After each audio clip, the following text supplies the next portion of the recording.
Olá, meus queridos, dando continuidade, à nossa aula, a segunda parte desta aula da educação cristã,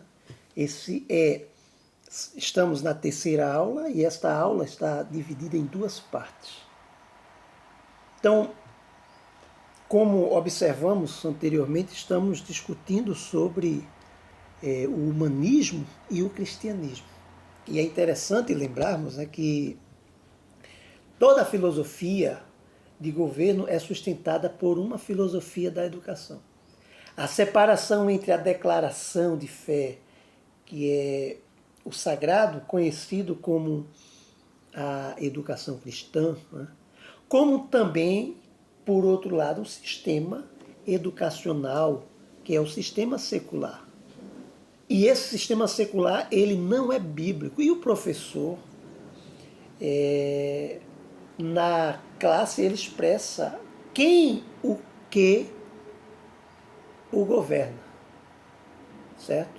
Sobre a autoridade que ele ensina. Então, quando a gente observa isso, a igreja tem a sua visão de ensino. E logo para uma visão de governo começa em casa, passa pela igreja e pela aula. E manifesta-se no governo civil. Só as escrituras com a visão. Ela pode descentralizar, ou mudar a visão de governo secular, o governo civil, e trazer uma genuína compreensão de liberdade do que é o governo divino. E o governo divino é aquele governo que Deus, ele governa. Então, os cristãos, eles são orientados a orientar seus filhos e a si mesmo pelos padrões bíblicos, os padrões éticos e morais. Então, quando a gente olha para a educação cristã, a gente precisa ver algumas razões para as quais é importante e fundamental. Para os pais e educadores cristãos, como líderes de igreja, prover uma situação cristã consistente não se tratam de preferência, e sim de obediência à vontade de Deus. Então, algumas razões pelas quais a educação cristã ela tem como base e deve ser instruída nas nossas escolas, como também principalmente em nossas casas. O primeiro princípio que a gente observa é o princípio da semeadura e da colheita. O que é isso? É aquela que as escrituras vai dizer, a lei da semeadura. Tudo aquilo que o homem plantar, ele vai colher. Tudo aquilo que o homem planta, ele vai colher. Então, isso é importante para a aprendizagem.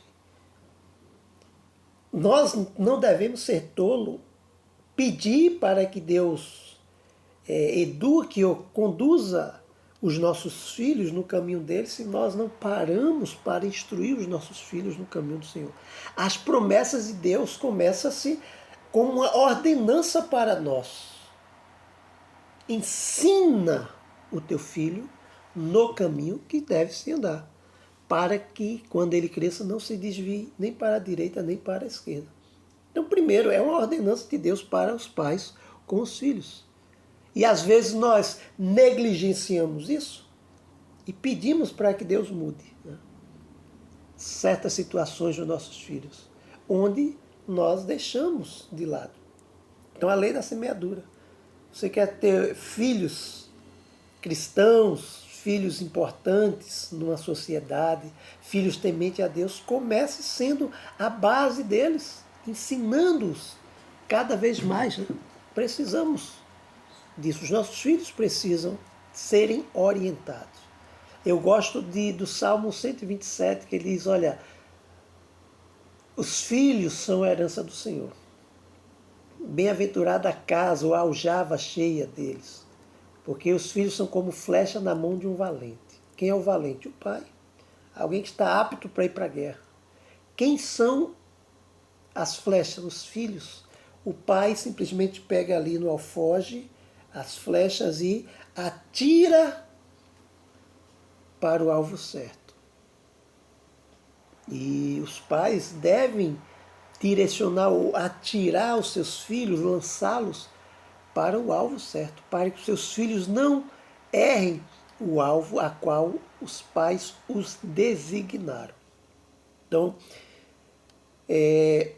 esse é um dos princípios. Outro princípio que a gente pode observar é uma filosofia de vida anticristã pode capturar a mente das crianças. Primeiro, precisamos lembrar que não existe educação neutra, pois quem ensina sempre faz à luz das suas pressuposições morais e religiosas. Então, a educação cristã visa trazer, né, todo o pensamento cativo de obediência a Deus. Se os pais não conseguem instruir os seus filhos nos princípios, trazerem em suas mentes, mostrarem que a educação secular é uma educação anticristã, ele não pode cobrar melhoras dos seus filhos.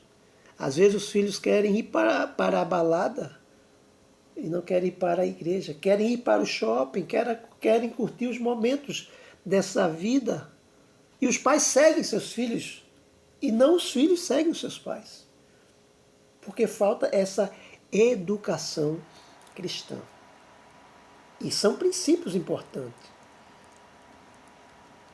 Se os nossos filhos estão sendo cativados pelo mundo e nós não conseguimos fazer nada, fica difícil. Então vamos pensar um pouco a respeito. Como temos conduzido os nossos filhos? Ensinar às crianças a verdade e a realidade da vida. A verdade está somente em Cristo. E a sua palavra, ela é sabedoria e traz temor ao Senhor. Conduz-nos à inteligência e ao discernimento do que é de bem e do que não é, o que é mal. Então precisamos apartar-se disso. O mundo vem de ilusões, omissões, desrespeitos, deslealdade, perigo. Então, os pais devem conduzir os seus filhos à verdade, e essas verdades os libertará. Tirará dos olhos dos filhos escamas que os conduzem à cegueira. Só através da palavra do Senhor Jesus, instruindo através dos pais aos seus filhos. Deus tem um propósito para os jovens. E isso precisamos saber, lembrar disso, né? Os jovens são chamados por Deus para serem armas de guerra, para desarmarem e vencerem o maligno, para trazerem soluções divinas para todas as áreas da vida. Precisamos lembrar que Deus chamou os jovens para ser forte. O apóstolo João vai dizer, olha, eu vos escrevi porque sois fortes e venceste o maligno. É um princípio de Deus. E para permanecermos firmes e vencermos os malignos, devemos ser orientados pela palavra de Deus, porque Deus tem um propósito para cada um de nós, principalmente para os jovens, né? Deus tem esse princípio para os jovens.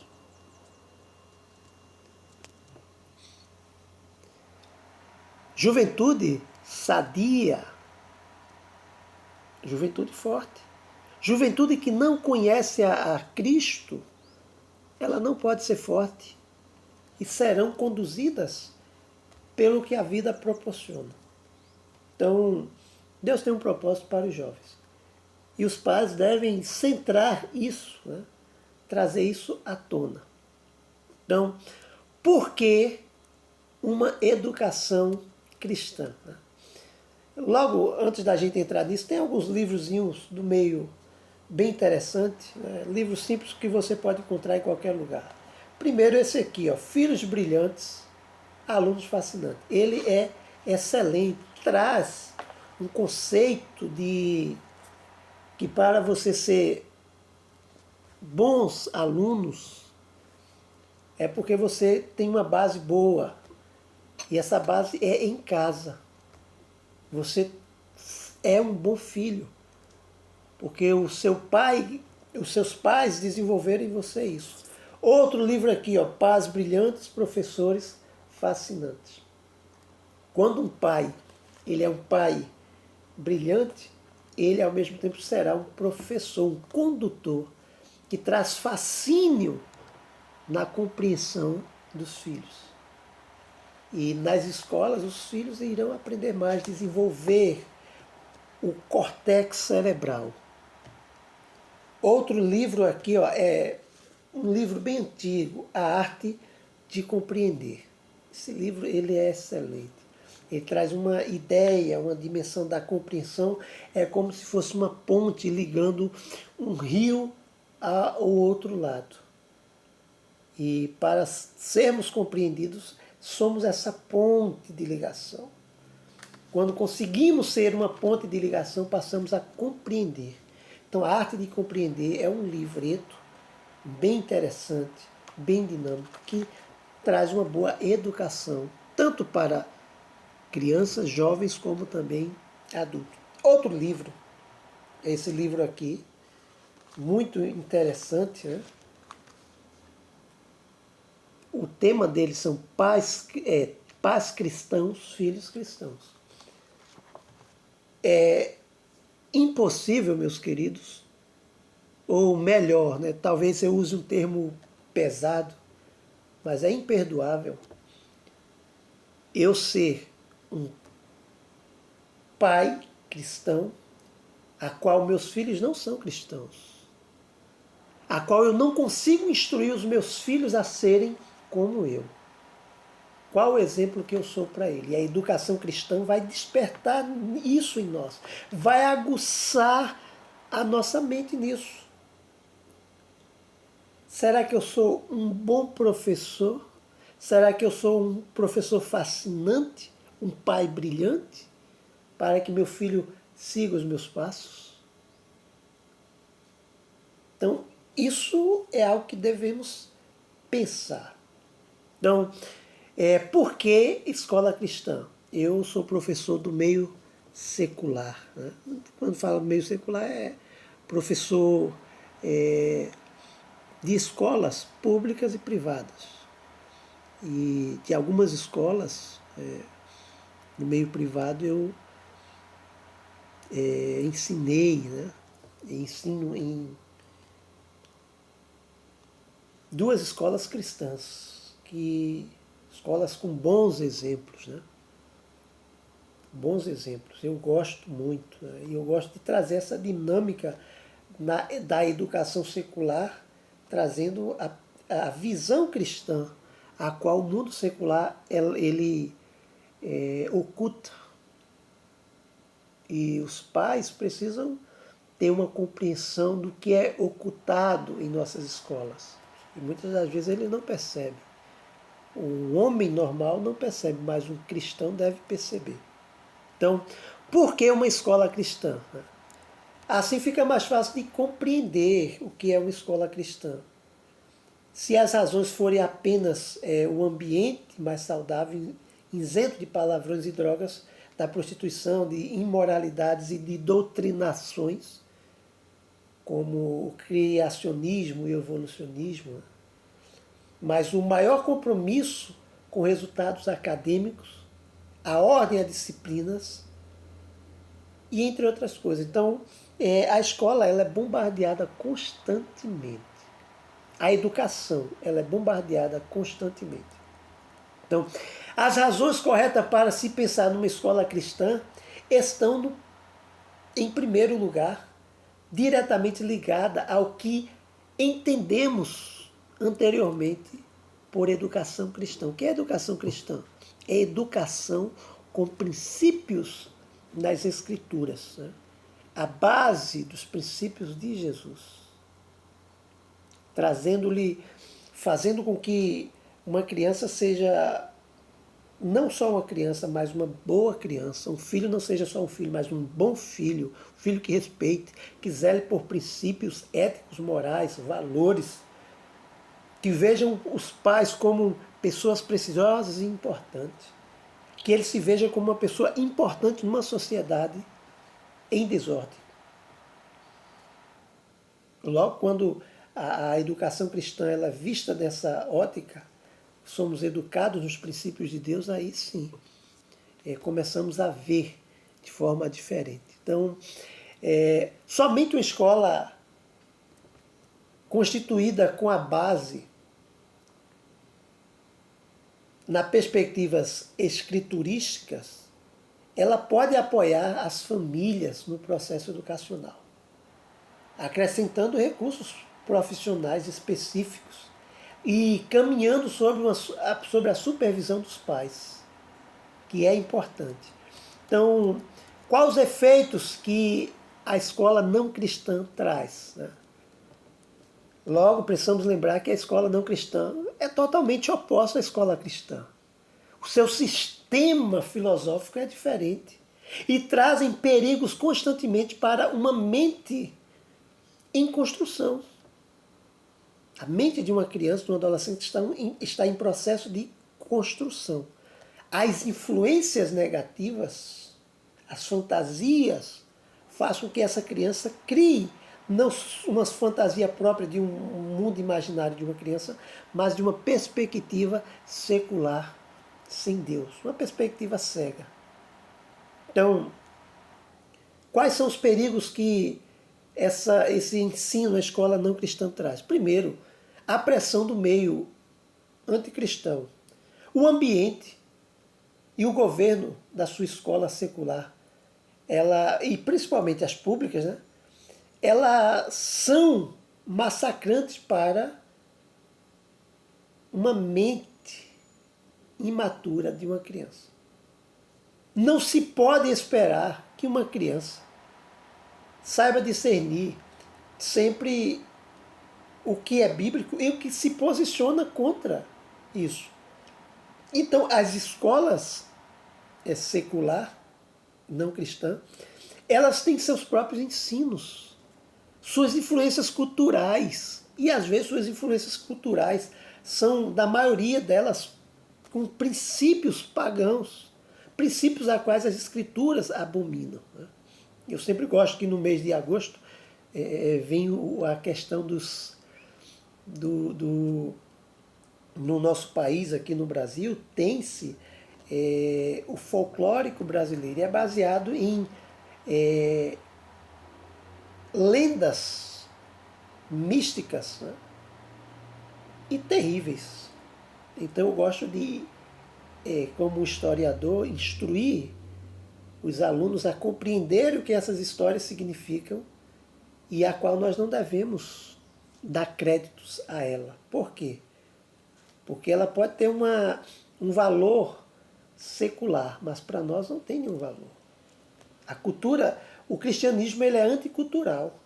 Ele não se prende a padrões e princípios culturais. Ele é além, ele é anticultural. Está acima da cultura, né? Porque é a cultura do reino. Então, outro perigo é a aprendizagem pela pressuposição. Muitas coisas que são ensinadas e influenciadas sem que a criança possa perceber. O sistema educacional humanista acaba, né, sutilmente moldando a criança naquilo que ela não tem discernimento. Colocando, construindo em sua mente já que é uma mente vulnerável, né, eles até muitas das vezes zombam da nossa crença, né, molda, e muitas outras coisas, né? Cria um conceito de vanglória nas pessoas, faz com que as crianças comecem a depender de si e nunca de Deus. Então, nós precisamos tomar certos cuidados, né? A decadência moral. Esses ambientes, né, eles sempre têm ensinos baseados no relativismo moral. O que é isso? O que é moral para você pode não ser para mim. O que é verdade para você pode não ser para mim. Está no relativismo. E existem muitos pais que têm esse conceito, pais cristãos. É inadmissível um pai cristão ou um cristão ele viver um relativismo. É impossível. Você tem uma base, sua base é as Escrituras. Você não está baseado nos pressupostos da vida, dos preceitos desse mundo. Então, devemos prestar atenção. A aculturação secular, ela destrói adultos e quanto mais a criança. Então, nessa decadência moral, cria consequências terríveis, né? A sexualidade é tratada como uma forma banal, como o mundo vê. Todas as posições radicais tendem a ser vistas, né, com desprezo, né? E nunca de acordo com a luz das Escrituras. O mal torna-se bem para uma sociedade dessa e o bem torna-se mal. Então, outra coisa que a gente observa são os ataques ou agressões físicas, né? Muitas das vezes as crianças são arrancadas, ou seja, espancadas, agredidas, humilhadas e até violentadas dentro de uma certa maturidade. Ataques espirituais são proliferados, né? O esoterismo, o ocultismo, o ateísmo, e às vezes mesmo são patrocinados pela escola, ou seja, o próprio governo, quer seja municipal ou estadual. E nas universidades é nítido, né? O governo federal.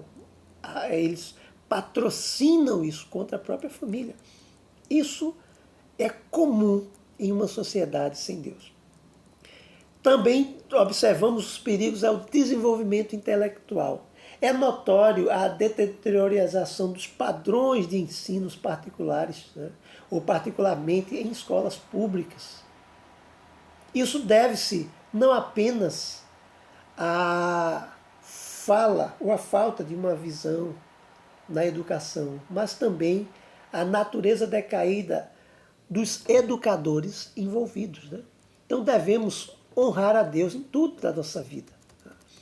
Quando a gente observa a educação cristã primitiva, a gente vai observar, né, que foi importante e devemos trazer para nós, à luz das Escrituras, algumas reflexões. Quando a gente observa a educação suméria, quando falamos de Abraão, Abraão foi um homem que teve uma educação sumeriana, né? Ele nasceu em Ur do Caldeus, ele saiu da sua terra, ele foi para uma terra a qual Deus tinha prometido. Ele tinha uma fé secular pagã, mas quando ele tem um encontro com Deus, ele muda a sua estrutura. Abraão foi instruído pela civilização suméria, ele recebeu uma boa educação. O currículo de Abraão era recheado.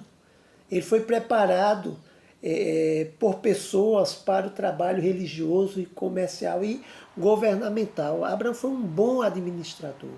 O currículo de Abraão incluía a matemática, a linguagem em geral, a geografia, a botânica, também os desenhos. As escrituras eram feitas, né, em estilo de cunho, chamada a escrita chamada cuneiforme, que era em forma de cunho, né, e eram como se fossem desenhadas, né, e em tablet. O que é tablet? Eram placas de argilas, né, então eram escritas lá, e isso fazia com que esses estudantes, né, aprendessem em placas, né, chamada tablet, placas de argilas. Então, Abraão teve essa essa aprendizagem. Abraão instrui os seus filhos também. Ele fora ensinado em todas essas matérias, né? Então, ele instrui da mesma forma o seu filho a viver como ele aprendeu.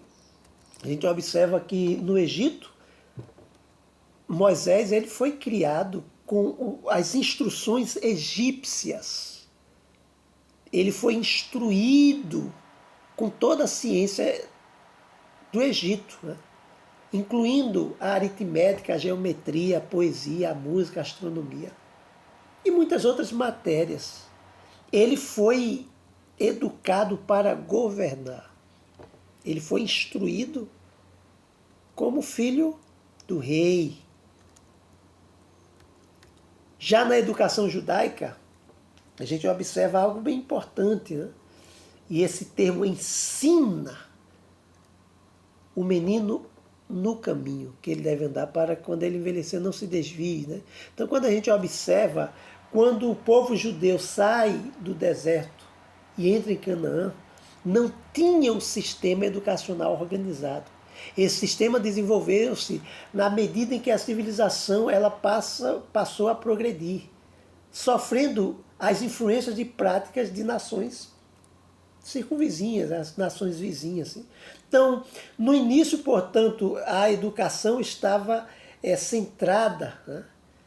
E depois ela vai tendo, né, essa responsabilidade. A mãe passa agora a educar os seus filhos, as suas filhas. Os homens eram educados para o trabalho, para manter a casa, para suprir as necessidades do lar. As mulheres eram educadas para serem boas mães, para serem ótimas filhas, né? Então, eram os princípios que se tinham, né? Então, os filhos, eles eram educados pelos rabinos e em todas as esferas, e principalmente para o ofício sacerdotal. Então, a gente observa que as escrituras dizem que Paulo, ele lançava-se aos pés, foi educado aos pés de Gamaliel, um rabino, um mestre da lei, né? Então, a partir de 3 anos de idade, os meninos aprendiam a lei com o pai. E os pais ficavam também responsáveis por ensinar o ofício aos filhos. Um rabino disse certa vez, né? O pai que não ensina o filho um ofício útil está educando para ser ladrão. É interessante. Jesus não era o filho de um carpinteiro, ele era o carpinteiro. Ele aprendeu o ofício do pai, ele foi instruído pelo seu pai a ser o carpinteiro. Então, olhe como é importante isso. Então, a educação era basicamente religiosa, capacitando as crianças a compreenderem a natureza de Deus pelo que ele fizera. E isso é importante.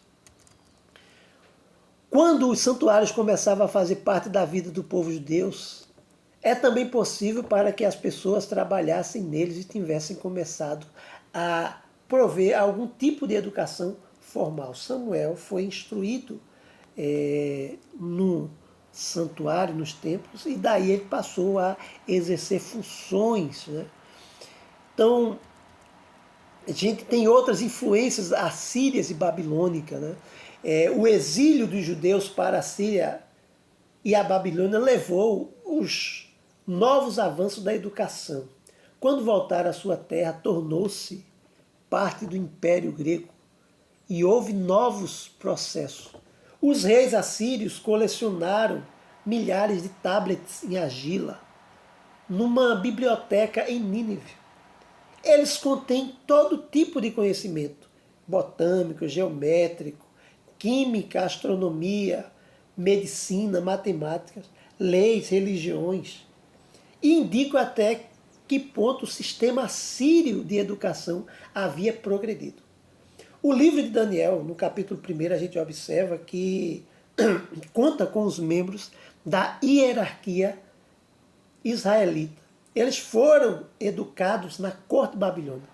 Eles deveriam aprender a língua durante 3 anos e depois iriam passar por um exame oral. Isso é interessante. Isso foi feito por Daniel. Daniel sofreu isso, Daniel e seus amigos, a qual o rei fazia esse exame, essa avaliação oral. Então, a fim de preservar a identidade como nação, era necessário que os judeus exilados, conhecessem também a fundo sua própria lei. Professores da classe sacerdotal e profetas parecem ter, portanto, cuidado desse aspecto na educação. Eles continuam quando os judeus voltaram à terra. Então, observem que a gente vê aí alguns grupos que surgiram, os escribas. Quando os judeus voltaram, Esdras, sacerdotes, e escriba, que era intérprete da lei, recebeu do imperador a peça da comissão para ensinar a lei ao povo judeu. A gente observa isso em Esdras. Todos que voltaram tiveram de ouvir a lei durante a manhã inteira. Os professores passaram então a explicar a lei, andando por entre a multidão. Como resultado, os escribas se tornaram importantes na comunidade como professores de suas leis. Eles escreviam carta para as pessoas e eram reconhecidos pelo tinteiro preso em seu cinto para escrever. Então, vejam a importância que os escribas tinham. Eles interpretavam a lei. A cultura grega não demorou muito para que os exilados que retornaram se deixassem influenciar pelo pensamento e a cultura grega. Sob o governo alternativo, os seus pais, pelos Seleucios, na Síria, e os egípcios, as famílias ricas e sacerdotes aceitaram a cultura usando o idioma e a literatura grega, até permitindo jogos gregos em Jerusalém. Da mesma forma, os gregos eles rejeitaram as crenças tradicionais de anjos na ressurreição e na providência de Deus, e se tornaram conhecidas como os helenistas. Houve uma forte reação contra esses conceitos, provocar um senso de orgulho nacional. Mas outros, conhecidos como os Hassidim, estavam muito mais preocupados em forma de uma fé judaica sólida. As coisas chegaram a um clímax quando os helenistas concordaram em construir um ginásio, ou seja, uma escola em Jerusalém, no período, no ano de 175 a.C. E isso, muitos dos judeus enviaram seus filhos para receber a forma grega da educação. Então, a cultura grega passa agora a influenciar o povo. Os adultos interessados que moravam na localidade eram convidados para debates nas classes. Professores renomados abriam suas próprias escolas na cidade de Atenas e os ensinavam na cidade. Isso foi conhecido em praças públicas, em lugares públicos de debate, chamado como aerópago, a qual Paulo ele viu uma possibilidade de falar de Deus, do Deus desconhecido. Os fariseus, o rei Seleucia, responsável pela escola grega em Jerusalém, foi vencido numa batalha em 164 a.C. Os assindim, ou os fariseus, como estavam começando a ser chamados sobre a liderança de Simão ben Chetar, insistiram que ali por diante os meninos judeus haviam frequentado a casa do livro para obter uma educação judaica. Era ali dirigida por um professor de educação superior. Era obtida uma casa de estudo. Essa escola era anexa ao templo. E o templo ali, sendo o templo de Jerusalém, quando tinha 12 anos, foi encontrado nela Jesus, né? Aos 12 anos ele foi àquela casa ali. Jesus deve ter tido esse livro, né? Foi ensinado ali. Então, existia a escritura, né? Um livro chamado como a Taná. O que era a Taná? Né? A lei e os profetas, né? As escrituras se tornavam o Antigo Testamento, né? A lei tradicional era ensinada desde a idade de 10 até 15 anos. E a lei judaica depois dessa idade. Os meninos mais brilhantes, como Paulo, né, podiam cursar uma das escolas da lei em Jerusalém. Eles sentariam aos pés dos grandes professores, a qual Paulo, as escrituras diz que ele foi instruído aos pés de Gamaliel. Gamaliel foi um dos grandes mestres daquela época. Então, era um prazer, uma honra, quando um aluno sentava-se aos pés, aprendiam com seus grandes mestres. Eram pessoas renomadas. E isso trazia um peso no conhecimento também desses alunos. Né? Então, da mesma forma, pais, não deixem de ser grandes professores, grandes mestres dos seus filhos, porque ele precisa de você. Seus filhos precisam de suas orientações. Que Deus nos abençoe. Lembrando que o nosso próximo encontro, certo, será a nossa última aula deste módulo. E leiam a apostila, assistam às videoaulas, como também façam uma boa prova. Próximo módulo, próxima aula, né, é a última aula deste módulo. E todos nós, aqueles que estão participando desse curso de teologia, leiam a apostila, estudem. Estudar não é só ler, tá? Estudar é você ler o conteúdo, fazer anotações, aquilo que é importante. Isso vai fixar na sua mente, vai desenvolver o córtex cerebral. Que Deus te abençoe. Próximo encontro estaremos de volta.